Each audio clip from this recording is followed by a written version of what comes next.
a cambiar favorablemente. Insisto mucho en esto. Quien realmente va a hacer el cambio es cada uno de los responsables en todos los niveles de control estratégico, que es el responsable de qué? De asegurar que la misión, visión y objetivos institucionales se cumplan. Directivo, ¿de qué es responsable? Del desarrollo eficiente, eficaz de cada uno de los procesos, programas o proyectos. Y el nivel operativo, pues del desarrollo de todas las tareas que día con día se están llevando a cabo. ¿Qué pasaría si un elemento cae? Un estratégico, un directivo, un operativo. ¿Qué pasaría con ese sistema de control interno? En cualquier momento se me puede desplomar, ¿sí? Al final de cuentas, insisto, parte del éxito de este proceso de administración de riesgos es que yo logre primeramente determinar cuáles son los objetivos, metas, estrategias, y que preferentemente están alineados ¿a qué? Al Plan Nacional de Desarrollo, a los programas sectoriales, especiales, ¿sí? Para que entonces yo preferentemente vaya trabajando sobre ese tipo de situaciones, porque seguramente el impacto, en caso de que el riesgo se llegue a materializar, va a ser fuerte, va a sacudir a la institución, ¿sí? El problema, insisto, del proceso de riesgos comienza justamente en la identificación de riesgos. Y fíjense, ahorita me recordé, yo les preguntaba cuál es el riesgo de estar aquí y ustedes me decían, un incendio, ¿sí? ¿Ese es realmente el riesgo que tenemos de estar aquí? Por ejemplo, muchas veces les pregunto a la gente, ¿cuál es el riesgo de trasladarse de casa al lugar de trabajo? ¿No? Decíamos, hay riesgos en todos lados. ¿Y saben qué me dicen? Tráfico, manifestaciones, obras públicas, accidentes, asaltos. ¿Son realmente riesgos? Entonces, ¿qué es lo primero que tenemos que hacer? Determinar cuál es el objetivo. Y si yo les preguntara cuál es el objetivo de estar aquí, no vayan a contestar, porque luego se siente bien feo. Les echo la pregunta a la gente y me dicen, le digo, ¿cuál es el objetivo de estar en esta plática? ¿Saben qué me dicen? Pues es que me mandaron. Y realmente se siente feo. Pero realmente, ¿cuál es el objetivo de una capacitación? Aprender, obtener un conocimiento, aplicarlo. Entonces, ¿cuál es el riesgo de estar aquí? Que yo salga prácticamente como llegué, sin obtener absolutamente ningún conocimiento, ¿sí? Ahora, si yo logro identificar el riesgo alineado a los objetivos, a las metas y a las estrategias, la pregunta es, ¿cuáles serían las causas por las cuales yo no aprendí? ¿Sí? Ojo, no, un incendio, un temblor, no se les vaya a ocurrir decir que los instructores porque se salen. Pero al final de cuentas, nosotros tenemos que empezar a identificar cuáles son las verdaderas causas por las cuales los riesgos están latentes, ¿sí? Una cosa es el riesgo y otra muy diferente son los factores de riesgo. Les comento lo siguiente. Hay un problema muy fuerte en las matrices de riesgos que hoy normalmente llegamos a revisar en las instituciones. Y ese problema justamente comienza en la confusión de lo que es un riesgo y factores de riesgo, ¿sí? Yo les haría la pregunta, ¿cuántos factores de riesgo pudieran estar relacionados a un solo riesgo? Cantidad, ¿sí? ¿Qué pasaría si yo tomo todo eso, ¿sí? Lo agarro y lo meto a una matriz de riesgos institucional? ¿Qué va a suceder? Que voy a exceder, voy a magnificar la problemática que hoy tienen las instituciones, ¿sí? He visto matrices de riesgos, mapas de riesgos con 300, 400 riesgos. Dices, bueno, pareciera que esta institución se está cayendo a pedazos. Y de repente empiezas a revisar el formato y te das cuenta que lo que realmente se están planteando no son riesgos, sino factores. Entonces, ¿cuál es la clave? La clave es que primero determinen la meta, los objetivos y las estrategias que hoy tenemos que estar cumpliendo, para que entonces podamos identificar plenamente esos riesgos. ¿Soy claro hasta aquí? ¿Sí? Ok. De acuerdo a este planteamiento, la segunda actividad que hay que realizar en la parte de evaluación de riesgos, ¿sí?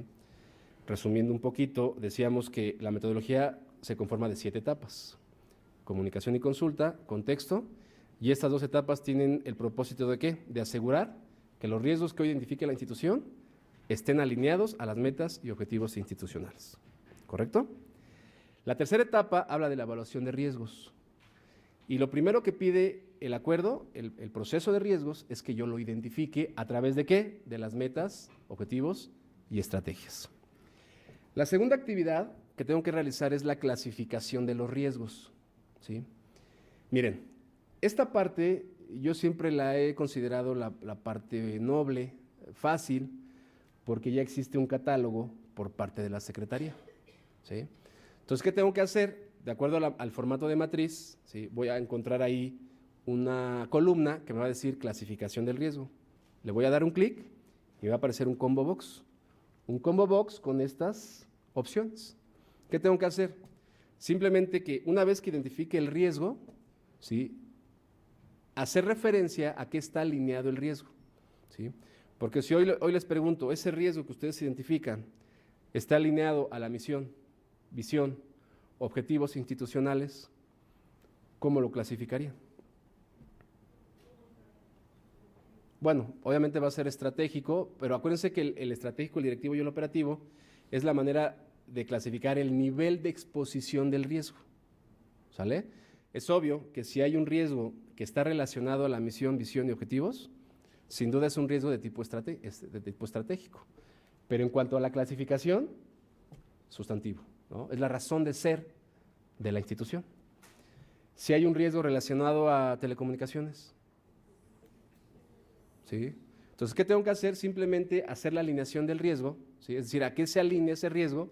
Si hay una cuestión presupuestal, una obra pública, una cuestión meramente administrativa, y yo lo que hago es seleccionar cada uno de estos elementos. Ahora bien, si en caso de que la institución tuviera algo en particular, la propia matriz de riesgos les aparece ahí una opción que dice otros, ¿sí? Ustedes le dan clic y entonces la siguiente columna se las va a activar para que puedan hacer una clasificación muy particular que tenga la propia institución, ¿sale?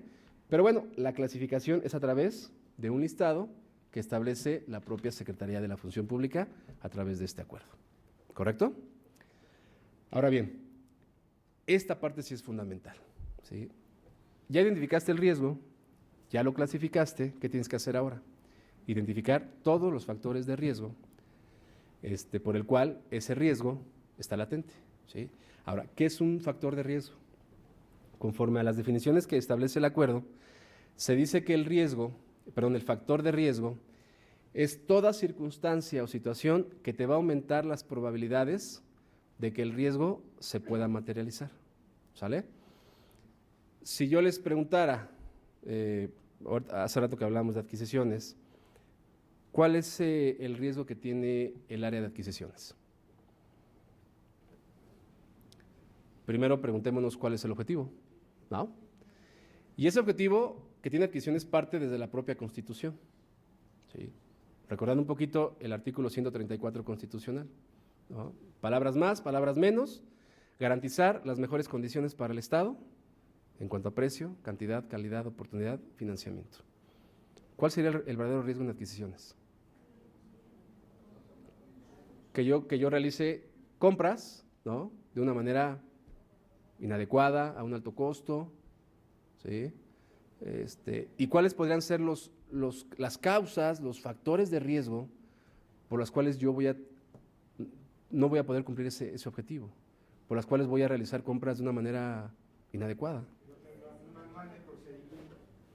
No tenga insumos, no tenga presupuesto, desconocimiento de la norma, ¿no? Bases de licitación mal elaboradas o exceso de normas, ¿no? Digo, hoy qué tanta normatividad existe para poder hacer una compra, ¿no? Aquí el punto es que nosotros tenemos que empezar una vez que identifique el riesgo, empezar a relacionar cuáles serían las causas por las cuales el riesgo está latente, ¿sale? Y por ello es sumamente importante que ustedes empiecen a relacionar las causas, los factores por las cuales el riesgo tiene una alta, una media o una baja probabilidad de que se pueda materializar. ¿Soy claro? Les decía, el riesgo de trasladarse de casa al lugar de trabajo. ¿Cuál es el riesgo? No llegar, ¿no? O llegar a tiempo, creo yo. Pero ¿cuál sería la probabilidad de llegar tarde, de no llegar? ¿Alta, media, baja, 10, 8, 3? O sea, es decir, ¿con base en qué hoy debo definir las probabilidades de ocurrencia? ¿Sí? Se los comento por lo siguiente. Cuando revisas el mapa de riesgos, normalmente los riesgos que logran identificar las instituciones, normalmente, siempre lo tratan de plasmar en un cuadrante 3, riesgo controlado. Probabilidad baja, impactos pequeños. ¿Sí? ¿Por qué creen? ¿Por miedo, desconocimiento, precaución? Ahora, es una parte importante, la parte de controles internos, ¿sí? Yo no dudo que las instituciones puedan tener una probabilidad muy baja de que el riesgo se pueda materializar. Pero ¿qué pasaría si hoy identifico un riesgo de tipo estratégico? Y ustedes me dicen que el impacto es 2, 3, impacto pequeño. ¿Sería lógico que el impacto fuera bajo? Cuando el riesgo está relacionado a una cuestión estratégica, misión, visión, objetivos. ¿Sí me explico? O sea, si yo hoy clasifico un riesgo de tipo estratégico, ¿sí? Por nada del mundo ese riesgo puede tener un impacto bajo. Porque ese riesgo, si se llega a dar, ¿qué va a afectar? La razón de ser de la institución. Ahora, puede ser que en probabilidad sí esté bajo. ¿Por qué? Por lo que nos comentaban. Tengo los mecanismos adecuados para que el riesgo pueda disminuirlo. ¿Sí me explico? Por lo tanto, en el mapa de riesgos, uno de los ejes que se tienen que establecer, el eje de las verticales, es el eje de probabilidades. ¿Sí? Y curiosamente, cuando yo trato de hacer la definición o la valoración de una probabilidad, este eje suele ser muy subjetivo, porque normalmente las probabilidades las hacemos con base en una experiencia, ¿sí? Con base en mi conocimiento. Yo a lo mejor puedo decir que la probabilidad es muy alta, pero a lo mejor un compañero que tiene una experiencia distinta puede ser que la probabilidad sea baja. Entonces, hoy en día, ¿cómo aseguramos que la probabilidad, o más bien, cómo aseguramos que la probabilidad de ocurrencia sea más objetiva? ¿A través de quién? Puede ser a través de las estadísticas. Nada más que hay un problema. Lamentablemente en México no tenemos esa cultura de la estadística. Es decir, no tenemos hechos históricos acerca del comportamiento de nuestros riesgos. Entonces, si no hay estadística, ¿cómo logramos tener un planteamiento acerca de las probabilidades de ocurrencia? Si la hay, excelente, porque es una base fundamental. Pero insisto, quien nos puede ayudar a determinar la probabilidad de ocurrencia es justamente que ustedes relacionen esos factores de riesgo. ¿Sí? Yo les preguntaría, en la Ciudad de México, ¿qué tan probable es que yo llegue tarde a trabajar? ¿Alta? ¿Pero por qué? ¿Porque yo lo dije? ¿O porque empecé a identificar factores como el tránsito? ¿No? Es decir, ¿qué tanta posibilidad existe que hoy en la Ciudad de México encuentre tráfico? Altísimo. Manifestaciones, obras públicas, inundaciones, accidentes, transporte. ¿Qué tan probable es que el riesgo se materialice? Altísima. ¿Pero por qué? Por haber identificado las distintas causas, factores de riesgo. ¿Vamos bien? Sí, ok. Aquí vienen ejemplos de factores internos, factores externos. ¿Se acuerdan de la segunda etapa, contexto? Bueno, pues eso se va a reflejar justamente aquí.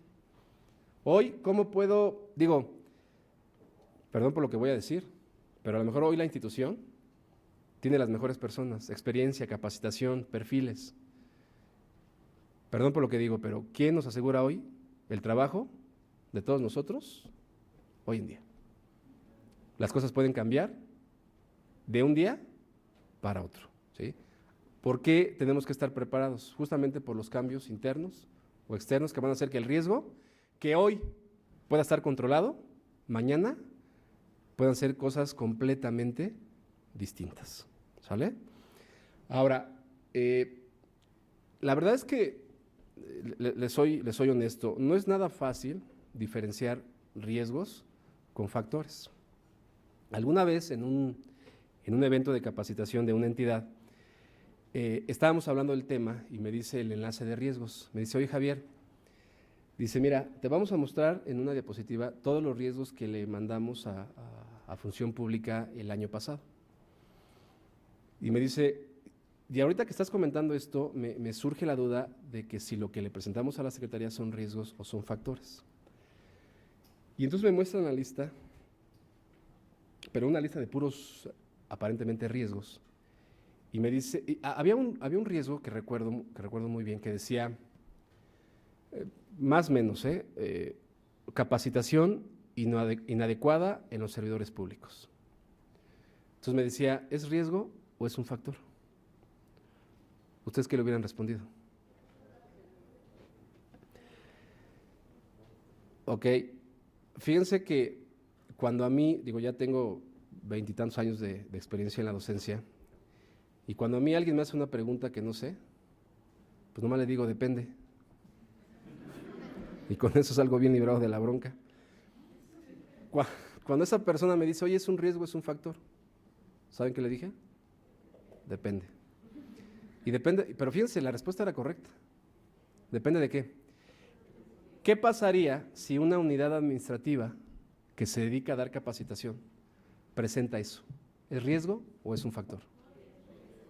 ¿Se dan cuenta? ¿Por qué? Porque es su objetivo, es la razón de ser de esa unidad administrativa. Pero si ese riesgo lo subo a nivel institucional,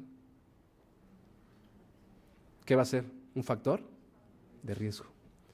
¿Se dan cuenta? Hay una línea muy delgada entre lo que es un riesgo y es un factor de riesgo. Insisto, ¿cuál es la clave? La clave es el objetivo, la meta o las estrategias. ¿Sale? Antes de responder cuál es el riesgo, primero pregunten, primero respondan, primero determinen cuál es el objetivo que tenemos que cumplir. ¿Soy claro? Y luego viene la otra parte, la identificación de los posibles efectos. Hoy, para llevar a cabo este proceso de administración de riesgos, también es fundamental que yo empiece a identificar cuáles podrían ser los posibles efectos, las posibles consecuencias en caso de que el riesgo se llegue a materializar, ¿sí? Platicábamos hace rato del mapa de riesgos, y decíamos que una de las vertientes, uno de los ejes, es el eje de probabilidades, ¿sí? ¿Cómo puedo apoyarme o en qué me puedo apoyar para identificar si la probabilidad va a ser de 10, de 8, de 3, de 1? ¿Con base en qué? Lo platicamos hace rato. Con base en los factores de riesgo. Ahora, viene el otro problema, el eje del impacto. ¿Cómo determinar si el impacto es alto, es medio, es bajo? ¿Sí? Es decir, ¿qué valor le voy a dar al impacto? ¿A través de qué? Justamente a través de esto. Porque fíjense, si hoy, por ejemplo, identifico que hay consecuencias, ¿sí? Consecuencias negativas, obviamente, y esa consecuencia de ese riesgo va a ser que yo afecte, no sé, la misión, la visión o los objetivos institucionales. ¿Cuál va a ser el impacto? El impacto va a ser altísimo. ¿10? ¿Sí? ¿9? Pero al final de cuentas, ¿cómo logro darle el valor a ese impacto? ¿A través de qué? A través de identificar cuáles podrían ser las consecuencias negativas en caso de que el riesgo llegue a materializarse. ¿Soy claro hasta aquí? Ok. Y luego viene el otro planteamiento, es decir, ustedes ya identificaron el riesgo, ¿sí? Ya lo clasificaron. Identificaron factores y posibles efectos, ¿sale? ¿Cómo cerramos la etapa de evaluación de riesgos? A través de esta actividad, hacer una valoración inicial. ¿Se acuerdan? Hace rato platicaba con ustedes cómo debe de hacerse esta valoración inicial, sin tomar en cuenta los controles internos. Resulta que lo que yo tengo que hacer aquí es que a través de 10 criterios definir el impacto y la probabilidad de que tenga el riesgo para materializarse. sin tomar en cuenta los controles internos. ¿Sí? Yo les decía, quizá a lo mejor hoy denoto que hay un riesgo muy alto, bajo, impacto de 8, probabilidad 8. ¿Sí? ¿Qué tengo? Un riesgo crítico, un riesgo rojo, un riesgo importante. Le llamamos nosotros riesgo de atención inmediata. Pero ¿qué pasaría si en este momento yo, es decir, empiezo a identificar esas probabilidades y ese impacto, pero entro a la cuarta etapa, la evaluación de los controles internos? ¿Sí? Recuerden que en esta etapa, y se los comentaba al principio, los órganos internos de control, las instancias fiscalizadoras, siempre o normalmente vierten su estudio del control, su diagnóstico del control interno, a la verificación de tres elementos: existencia, suficiencia y efectividad de un control interno. ¿Qué tengo que hacer en esta etapa? Verificar que realmente el control exista, sea suficiente y sea efectivo. ¿Sí? Eso es lo que establece justamente esta etapa. Ahora, para ello, tengo ahí un planteamiento que normalmente llego a hacer en la capacitación, sobre cómo hoy puedo evaluar esas tres condiciones del control interno: la existencia, la suficiencia, la efectividad. Y yo creo que para determinar la existencia de un control interno es la parte sencilla, la parte fácil. ¿Sí? Y bueno, digo fácil siempre y cuando tenga debidamente conceptualizado lo que es un control interno. ¿Sí? Y de acuerdo a lo que veíamos, decíamos que un control interno, por principio de cuentas, es un proceso. ¿Sí? ¿Qué entiendo por un proceso? Una serie de acciones, una serie de actividades para alcanzar un fin. ¿Estamos de acuerdo? Por lo tanto, un control interno no es un fin en sí mismo. Decíamos hace rato, el hecho de que hoy implemente controles no significa que las cosas van a cambiar favorablemente. Digo, esa tendría que ser la tendencia. Pero ¿qué pasaría si excedo en el mecanismo de control interno? ¿Qué pasaría si el control es realmente insuficiente? Por eso, justamente la necesidad de que en esta etapa garanticemos que se cumplan esas tres condiciones del control. ¿Sí? Ahora, ¿cómo le hago? Primeramente, para saber si el control existe. ¿Qué tendría que hacer? Sí, ojo, Ok, empezar a llegarnos de evidencia. Y esa evidencia normalmente se plantea como una de las actividades fundamentales en esta etapa, porque lo que yo tengo que hacer es empezarme a llegar de información. ¿Sí? Por ejemplo, normalmente los órganos internos de control, cuando llegan a hacer alguna auditoría, ¿qué es lo primero que piden? Los manuales, ¿no? Manuales de procedimientos, manuales de organización. ¿Qué tengo que hacer? Pues allegarme justamente de esos manuales. Finalmente, el manual de procedimientos me va a indicar la manera en que fluyen los procesos para que entonces yo empiece, digo, quizá me puedo basar en diferentes herramientas. No sé si ustedes han trabajado el diagrama de flujo, ¿sí? El mapear un proceso. ¿A mí para qué me sirve mapear el proceso? Conocer cómo inicia, cómo concluye un proceso. Y fíjense, hay algo curioso en esta herramienta, porque normalmente cuando yo doy esta capacitación de la herramienta del diagrama, en el curso les enseño cómo hacer todo o sea, toda la metodología, ¿no? Las reglas, las recomendaciones, el tipo inclusive de símbolos que es conveniente para los procesos de la administración pública. Y posteriormente les doy procedimientos para que ellos empiecen a practicar su diagrama de flujo. Y fíjense, hay algo muy curioso en este ejercicio, porque la gente normalmente no termina el proceso de diagramarlo. Inmediatamente cuando empiezan a hacer su diagrama, me comienzan a alzar la mano y me dicen: oye, Javier, estoy observando que en esta actividad que estoy diagramando en este momento, estoy detectando que hay una deficiencia del proceso, del procedimiento. Otros me dicen: hay una debilidad de control interno. Entonces, ¿qué les digo?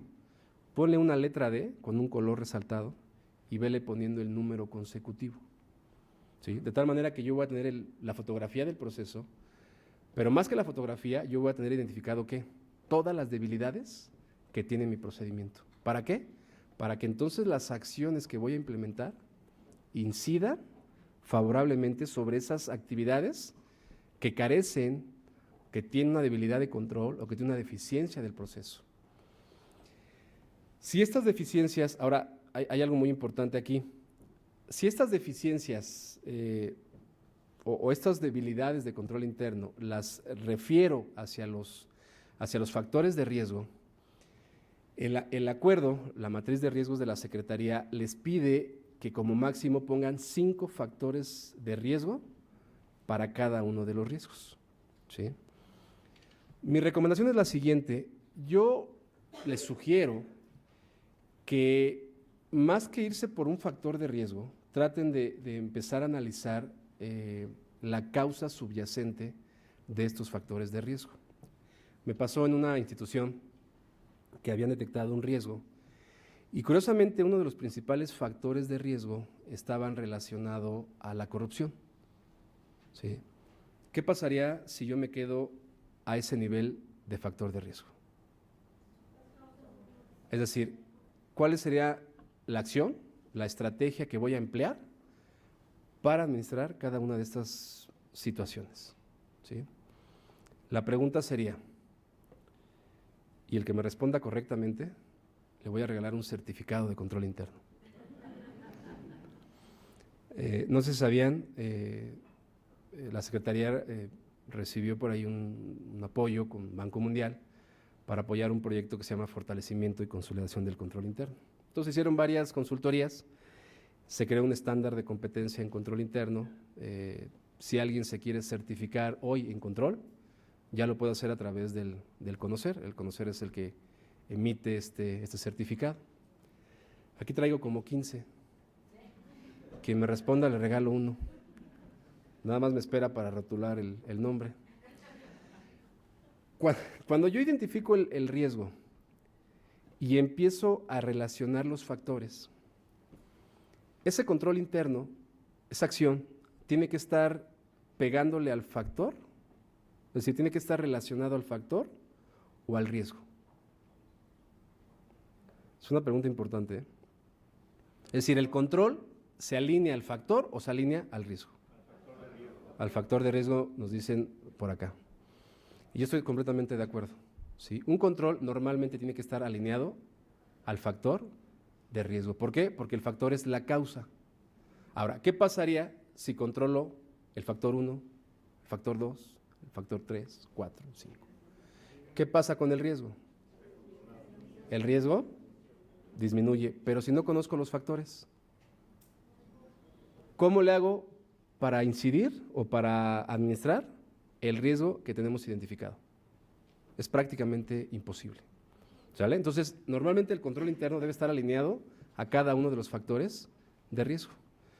Por lo tanto, ¿qué pasaría si yo me quedo a un nivel de factor sobre la parte de corrupción? ¿Qué acciones, qué estrategias voy a emplear para abatir ese problema? Entonces, ¿qué sucede? Que la verdadera causa raíz no es esa. ¿Qué tengo que hacer? Empezar a analizar con diferentes metodologías. ¿Se acuerdan de la metodología de los 5 por qué que les comentaba? ¿No? Hay otra que es los mapas mentales, que esa es la más común, ¿no? ¿Qué pasa si yo tomo una deficiencia, un factor de riesgo y lo meto a un mapa mental? ¿Sí? Es decir, una de las causas podrían ser la corrupción. Ahora, empecemos a preguntarnos, empecemos a analizar por qué hay corrupción, ¿sí? Y curiosamente el ejercicio que hice con la institución, una de las causas subyacentes de la corrupción eran los bajos salarios. ¿Qué pasaría si me quedo a ese nivel? ¿Cuál va a ser la acción que voy a emplear? Subir los salarios. ¿Y con eso le pego a la corrupción? ¿Qué sucede? Que la corrupción, los bajos salarios no es la causa. Entonces, ¿qué tengo que hacer? Empezar a determinar cuál es la verdadera causa raíz del problema para que entonces las acciones, las estrategias que voy a emplear, incidan favorablemente en todas las problemáticas que estamos hoy en día detectando como parte de este proceso. ¿Soy claro? Ahora, también dentro del proceso de evaluación del control interno, se le sugiere hacer también la evaluación del ambiente de control interno. ¿Por qué razón? Yo estoy seguro que muchas de las áreas de oportunidad que hoy tenemos, no solamente en la administración pública, sino hasta en la iniciativa privada, muchos de los grandes problemas parten del ambiente de control interno. Si ese ambiente de control interno no está debidamente fortalecido, entonces, ¿qué va a suceder? Que por más controles que yo quiera implementar, las cosas van a seguir trabajando exactamente igual como lo hemos venido haciendo. Aquí ustedes se fijan, hay una parte que habla de la descripción de los factores. ¿Factores de qué? ¿Factores de riesgo o factores de control? Porque así como hay factores de riesgo, también hay factores de control interno. ¿Qué es un factor de control? Un factor de control es toda circunstancia, toda situación que sin ser un control interno te va a ayudar a que el control realmente se aplique. Sí, no sé si me expliqué porque creo que ni yo me entendí. Normalmente los factores de control están relacionados al fortalecimiento de un ambiente de control interno. Les voy a platicar un caso.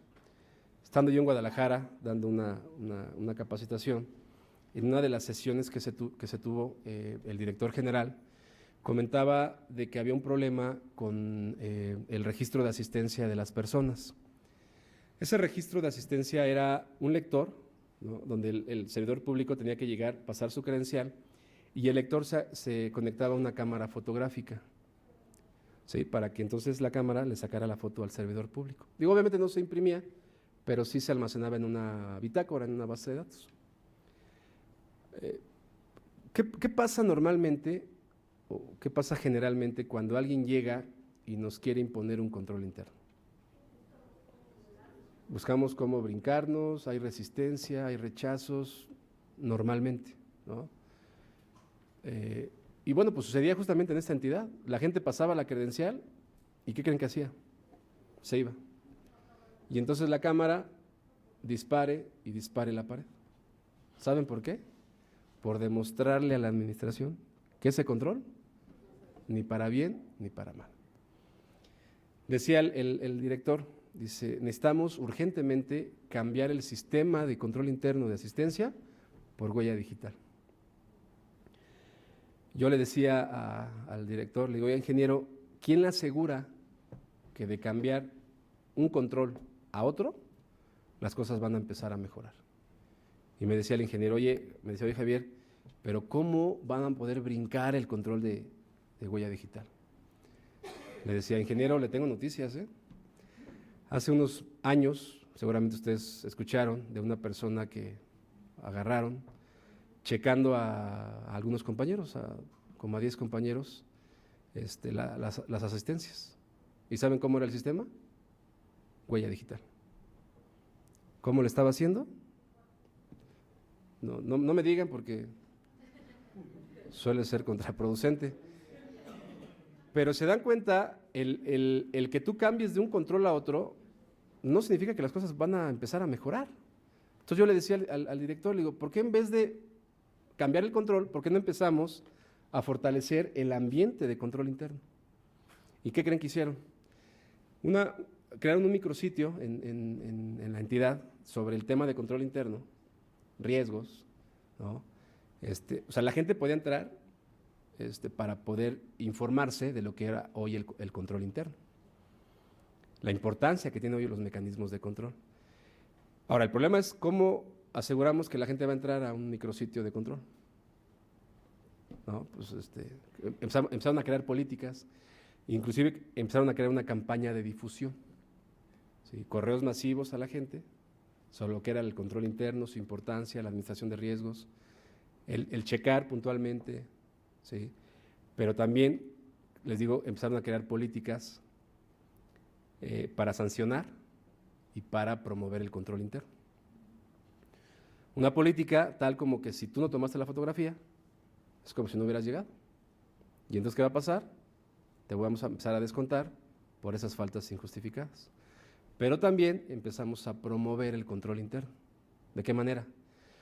Ellos hicieron un análisis FODA, ¿no? Seguramente todos la conocen esta herramienta, empezar a analizar las fortalezas, las debilidades, para empezar a ver hacia dónde podemos apuntar el fortalecimiento de este ambiente de control interno. Y curiosamente se dieron cuenta que tenían convenios, esta entidad tenía convenios con instancias culturales. ¿Qué hicieron? Que todas las personas que se registraban durante el mes de manera puntual y sacaban la foto, Recursos Humanos le mandaba un correo a ese servidor público para que pasara a recoger un boleto para ir a una obra de teatro, ir al cine, ir al parque, que no le costaba a la institución por esos convenios y tampoco le costaba al servidor público. ¿Qué creen que pasó? La gente se empezaba a pelear por tomarse la fotografía. Sabían que al mes se podían ir a algún evento y obviamente no le costaba absolutamente un peso.